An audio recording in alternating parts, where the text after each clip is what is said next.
Hello friends, मैं हूं सत्येंद्र के तिवारी दुबई से और स्वागत है आपका बुक समरी स्टोर में, जहां पे आपको मिलता है वर्ल्ड की बेस्ट बुक की समरी जो बहुत ही कम टाइम में आप सुन सकते हैं, समझ सकते हैं और बुक में दिए गए स्टेप्स को आप अपने लाइफ में उतार के बहुत सारे फ़ायदा ले सकते हैं। दोस्तों, आज मैं एक ऐसा बुक लेके आया हूं जो भी हम लोग ह्यूमन एरर होते हैं, जो भी हम जाने अनजाने में मिस्टेक कर देते हैं और हमारे छोटे से मिस्टेक के लिए बहुत बड़ा भारी कीमत हम लोगों को चुकाना पड़ता है, वो मिस्टेक ना हो, इस बुक में सिखाया गया है। इस बुक में बताया गया है कि ऐसा कौन सा ह्यूमन एरर है, ऐसा कौन सा मिस्टेक हम लोग कर देते हैं जाने अनजाने में कि कभी कभी वो मिस्टेक बहुत भारी पड़ जाती है। छोटा सा मिस्टेक बहुत बड़ा हो जाता है। दोस्तों, एक बार क्या हुआ कि यूएस मिलिट्री को, इनफैक्ट यूएस एयरफोर्स को जहाज़ चाहिए था।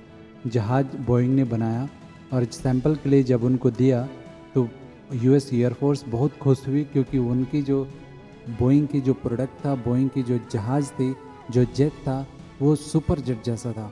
उसमें बहुत सारे ऐसे फीचर्स थे जो उन्होंने एयरफोर्स ने एक्सेप्ट नहीं किया था। जब उन्होंने देखा तो उनको ये एक्सपेक्टेशन से ज़्यादा था। फिर उन्होंने बोला कि ठीक है, अच्छी बात है। उन्होंने अपने सबसे बेस्ट पायलट को उस प्रोडक्ट को टेस्ट लेने का कहा। उन्होंने वो जहाज़ चलाने का लिए कहा और उन्होंने बोला कि आप ये जहाज़ को चेक करो कि इसमें कैसा है ये जहाज़, क्योंकि देखने में और जो फीचर्स हैं उसमें तो सबसे बेस्ट लग रहा है। सबसे अच्छे पायलट जो यूएस एयरफोर्स के थे, उन्होंने वो जहाज़ उड़ाया और जहाज़ उड़ा के उन्होंने चेक किया। जब वो लैंड कर रहे थे तो लैंड करने से थोड़ी देर पहले जहाज़ में आग लग गई और उसमें एक्सीडेंट हो गया। उस एक्सीडेंट में जो यूएस एयरफोर्स का बेस्ट पायलट थे वो मारे गए और वो जहाज़ भी ख़राब हो गया, बर्बाद हो गया। ऐसे पता चला कि ऐसा क्या हुआ कि इतना एडवांस जेट, इतना एडवांस प्लेन ऐसे क्रैश कैसे हो सकता है, क्योंकि उसको चलाने वाला भी था, वो भी बहुत स्मार्ट था, बहुत ज़्यादा एक्सपीरियंस वाला पायलट था।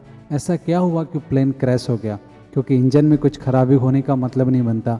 और जो पायलट थे वो भी ये मिस्टेक करें ऐसा कोई मतलब नहीं बनता, क्योंकि ऑलरेडी उन्होंने बहुत सारे फ्लाइट्स उड़ाई हैं और वेल एक्सपीरियंस्ड हैं।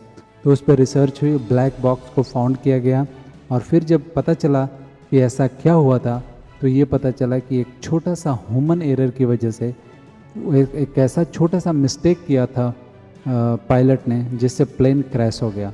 और उससे वो पता चला कि जो सबसे छोटी छोटी मिस्टेक जो हैं उससे किसी इंसान की जान भी ले सकती है।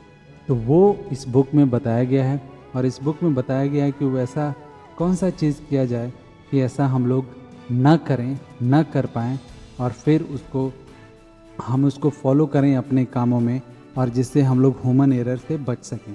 दोस्तों, इस बुक में मैं आपको डिटेल में बताऊंगा कि वो कौन सा मेथड है जिससे हम लोग अपना एरर्स को, अपने मिस्टेक को अवॉइड कर सकते हैं और उसको आप अपने बिजनेस में, अपने किसी भी काम में लगा के बहुत सारे फ़ायदा ले सकते हैं। दोस्तों, इससे पहले कि आप हमारे वीडियो में खो जाएं, हमारे चैनल को लाइक कीजिए, सब्सक्राइब कीजिए और शेयर ज़रूर कीजिएगा, क्योंकि हो सकता है आपकी एक शेयर से किसी की लाइफ बन जाए। दोस्तों, उस समय जब ये एक्सीडेंट हुआ, उसके बाद जब रिसर्च हुआ तो रिसर्च से पता चला कि वो सिर्फ एक बटन दबाना भूल गए थे जो पायलट थे, जिससे एक्सीडेंट हो गया। वो प्रॉपर लैंड नहीं करा पाए प्लेन को। तो वो क्यों भूले? क्योंकि वो ह्यूमन एरर है और कोई भी इंसान जान के नहीं, अनजाने में भूल जाता है। वो भूल की वजह से भूल गए वो बटन प्रेस करना, जिससे प्लेन क्रैश हो गया। तो अभी इस पर सोचा गया कि ऐसा क्या किया जाए कि कोई एरर ना हो, आगे कभी ऐसा ना हो। तो फिर उसमें पाया गया कि दो ही ऐसे चीज़ होती है जिसके वजह से हम लोग गलतियां करते हैं। फर्स्ट इग्नोरेंस, दूसरा एम्पिट्यूड। फर्स्ट इग्नोरेंस, अगर हम किसी चीज़ को इग्नोर कर देते हैं इसलिए होता है, और दूसरा एम्पिट्यूड, मतलब हम लोग अनजाने में कोई गलती कर देते हैं। क्योंकि दोस्तों, हम इंसान हैं, हम कोई मशीन नहीं है, हमें प्रोग्राम नहीं किया गया है और हम एक चीज़ जैसा नहीं कर सकते, हमसे मिस्टेक हो सकती है। तो इसके लिए एक चेकलिस्ट बनाया गया और उस चेकलिस्ट में लिखा गया, बताया गया कि कौन सा काम हमें जहाज़ उड़ाने से पहले करना चाहिए, क्या क्या चेक करना चाहिए, कौन सा बटन ऑन करना चाहिए और लैंड करते वक्त कौन सा बटन हमें ऑन करना चाहिए और क्या क्या करना चाहिए। वो चेकलिस्ट बना के और वो रख दिया गया जहाज़ में। जब भी कोई जहाज़ उड़ाने जाता था, चेकलिस्ट उठाता था और जो भी उसमें गाइडलाइन दिया गया था कि ये बटन दबाइए आप उड़ने से पहले, वो बटन दबाता था, वो टिक टिक करता था उसको, टिक टिक टिक। फिर वैसे लैंड करने से पहले भी वो चेकलिस्ट चेक करता था कि जो भी मेरे को करना है वो मैंने पूरा कर लिया है। जब वो वेरीफाई हो जाता था फिर उसको वो लैंड कराता था, और ऐसे करके फिर वो अच्छा से जहाज़ उड़ा पाता था। ऐसे जब यूएस एयरफोर्स ने जब इसको किया तो 1.8 मिलियंस माइल यूएस एयरफोर्स ने जहाज़ को उड़ा लिया, एक भी एक्सीडेंट नहीं हुआ।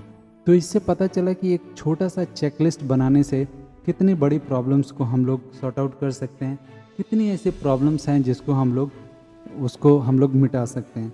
सिर्फ ये जहाज़ उड़ाने में नहीं दोस्तों, बहुत सारी चीज़ें ऐसे हैं, सारे आप इनफैक्ट सारे इंडस्ट्रीज़ में आप चेक कर सकते हैं। आपने देखा होगा, आपने कभी कभी न्यूज़ में भी पढ़ा होगा कि डॉक्टर ने ऑपरेशन किया, सर्जरी किया, लेकिन डॉक्टर के एक मिस्टेक से पेशेंट की जान चली गई।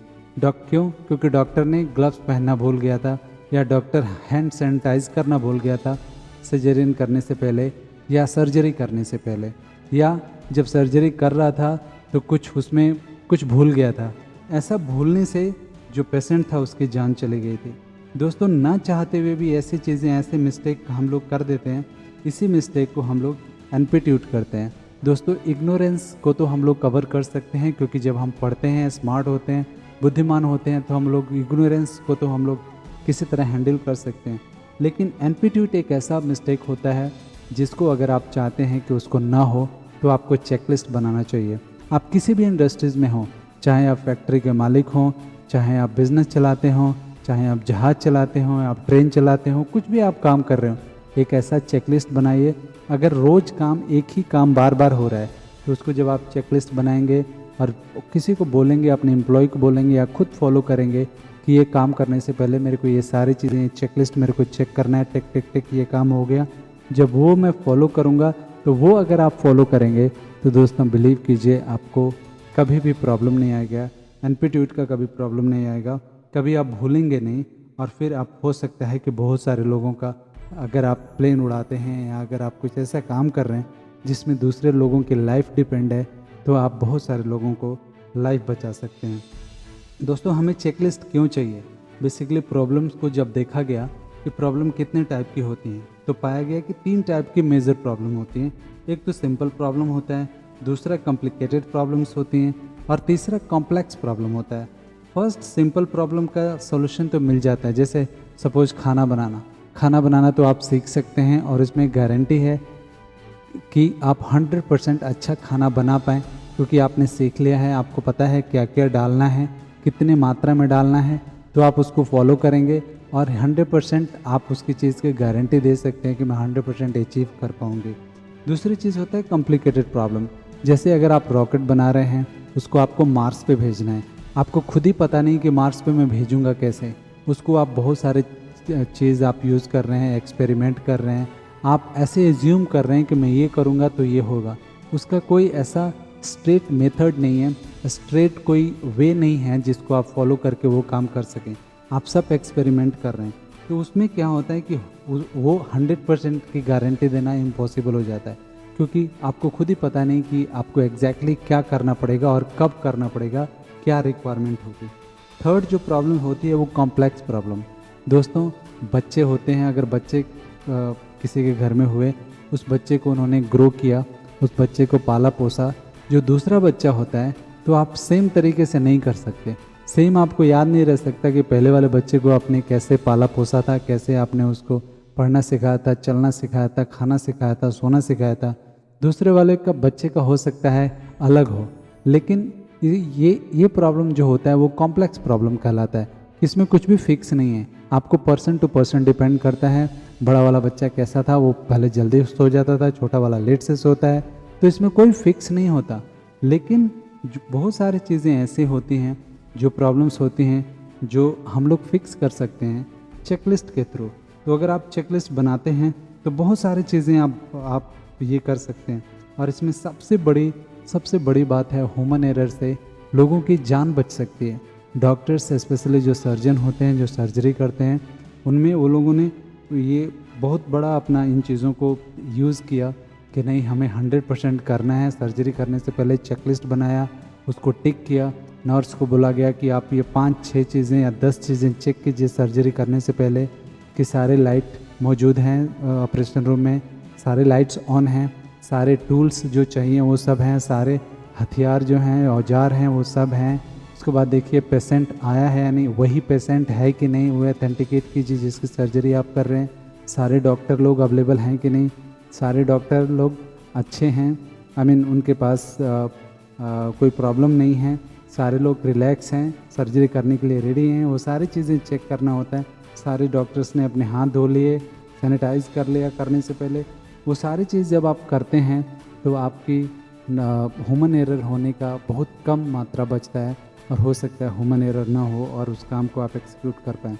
दोस्तों 2 ऐसी इंडस्ट्रीज़ हैं जिसमें चेकलिस्ट को बहुत बेहतरीन तरीके से फॉलो किया जाता है और हमेशा फॉलो किया जाता है। उसमें फर्स्ट है कंस्ट्रक्शन लाइन और दूसरा एविएशन लाइन।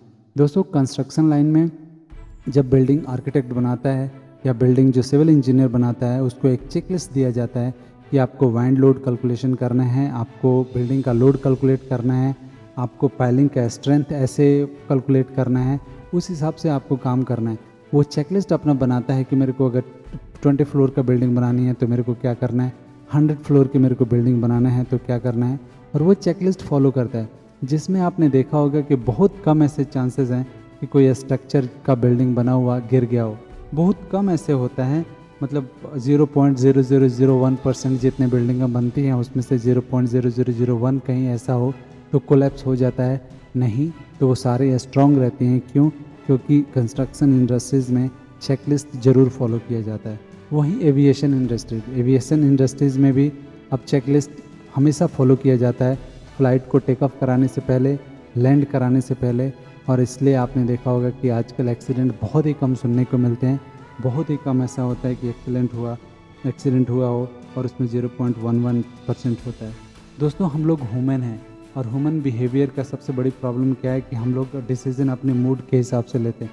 हमारा मूड कैसा है उसी हिसाब से हम लोग डिसीज़न लेंगे। कभी कभी हमारा मूड इरिटेशन में रहता है, हम किसी बात को लेकर इरिटेटेड रहते हैं, इसलिए वहाँ पे हो सकता है कि हम ह्यूमन एरर कर जाएं, हम वो चीज़ें भूल जाएं और उसके लिए हो सकता है हमें बहुत बड़ी कीमत चुकानी पड़े। तो अगर आप अपने लाइफ में कुछ सीखना चाहते हैं इस बुक से तो आपको ये सीखना चाहिए कि आपको चेकलिस्ट बनाना चाहिए। अगर एक ही काम आप बार बार कर रहे हैं और रोज़ वो काम रिपीट हो रहा है तो हर जगह आप उसको स्टडी कीजिए, उस पर एक चेकलिस्ट बनाइए कि ये काम करने से पहले और करने के बाद ये चीज़ें ज़रूर चेक किया जाए। दोस्तों आजकल चेकलिस्ट रेस्टोरेंट में भी बनाने लगे हैं। जो अच्छी कंपनियां हैं वो अपने कस्टमर्स का रिकॉर्ड रख रही हैं, चेकलिस्ट बनाती हैं कि आज आके जो कस्टमर है वो समोसा का ऑर्डर दिया है, वो पहले क्या ऑर्डर दिया था, पहले ऑर्डर दिया था तो समोसा के साथ कौन सा चटनी लिया था, मीठा वाला या खट्टा वाला। तो वैसा चेकलिस्ट वो बना के रखती हैं कंपनियां, जिससे वो कस्टमर को ये फील करा पाएँ कि उनको वो बहुत इम्पोर्टेंट है और ये इम्पोर्टेंट करने का इम्पोर्टेंट है और उसको इम्पोर्टेंस देने की वजह से उनके पास कस्टमर हमेशा रिपीट होता है। इसमें ऐसे कुछ प्रिंसिपल बताया गया है, ये बताया गया है कि चेकलिस्ट क्यों ज़रूरी है और चेकलिस्ट हमें क्यों चाहिए। Number 1, identify the area of opportunity. आपको वो एरिया आइडेंटिफाई करना चाहिए कि जहाँ पे आपको चेकलिस्ट की ज़रूरत है। वो जब आइडेंटिफाई करते हैं कि यहाँ पे हम लोग इस काम में होता है कि ह्यूमन एरर हो जाता है, तो आपको वहाँ पे एक चेकलिस्ट बनाना चाहिए कि ये काम करने से पहले आपको ये चीज़ें चेक करना है, ये चेक करने के बाद ही आप उसको ये कीजिए। इसको आप अगर आप प्रोसेस को स्मूथली करना चाहते हैं तो इसमें आप सेफ्टी, कंसिस्टेंसी एंड एफिशिएंसी, ये तीनों चीज़ लगती है और इन तीनों चीज़ बहुत अच्छा तरीके से हैंडल कर जाती है जब आप चेकलिस्ट बनाते हैं। तो दोस्तों 2 चीज़ें होती हैं चेकलिस्ट में, आपको जो करना है फर्स्ट रिमाइंडर होता है और दूसरा लर्निंग होता है। दोस्तों रिमाइंडर तो हम लोग बहुत सारे चीज़ों को खुद कर सकते हैं, रिमाइंड कर सकते हैं, अलार्म लगा सकते हैं, लेकिन हमें अपना सीखने के लिए, लर्निंग करने के लिए हमें हमेशा तैयार रहना चाहिए और उसके लिए हमें चेकलिस्ट बनाना चाहिए जो हमें गाइड करता है कि अभी हमें क्या करना चाहिए और नेक्स्ट क्या करना चाहिए। ऐसे करके और कुछ चीज़ हम भूले नहीं, ऐसे हमें, इसलिए हमें उसको चेकलिस्ट होना बहुत ज़रूरी है। Number 2, define a clear pause point. दोस्तों आपको ये क्लियर पॉज पॉइंट ज़रूर होना चाहिए। जब भी आप कुछ कर रहे हैं आप 2 मिनट सोचें कि यहाँ पे कौन सा काम किस वजह से यहाँ पे मिस्टेक होता है। अगर आपको लगता है कि एक ही काम बार बार आप रिपीट कर रहे हैं तो वहाँ पे चेकलिस्ट बनाइए। चेकलिस्ट बनाएंगे फिर वहाँ पे बहुत सारे आप मिस्टेक्स अवॉइड कर पाएंगे। Number 3, checklist short, speedy and concise. दोस्तों जब आप चेकलिस्ट बनाएं तो ये मेक श्योर करें वो एकदम शॉर्ट होना चाहिए, स्पीडी होना चाहिए एंड कंसाइज होना चाहिए। वो इतना छोटा होना चाहिए कि इसलिए ईज़िली सब किसी को समझ में आ जाए और उसको वन बाय वन उसको सब कोई चेक कर सके, उसको टिक कर सके। दोस्तों इस बुक का नाम है द चेकलिस्ट मैनिफेस्टो और बुक के लेखक हैं अतुल गवंडे। दोस्तों आशा करता हूँ ये बुक आपको पसंद आया होगा। अगर बुक पसंद आए तो चैनल को लाइक कीजिए, सब्सक्राइब कीजिए और शेयर ज़रूर कीजिएगा, क्योंकि हो सकता है आपकी एक शेयर से किसी की लाइफ बन जाए। Thank you.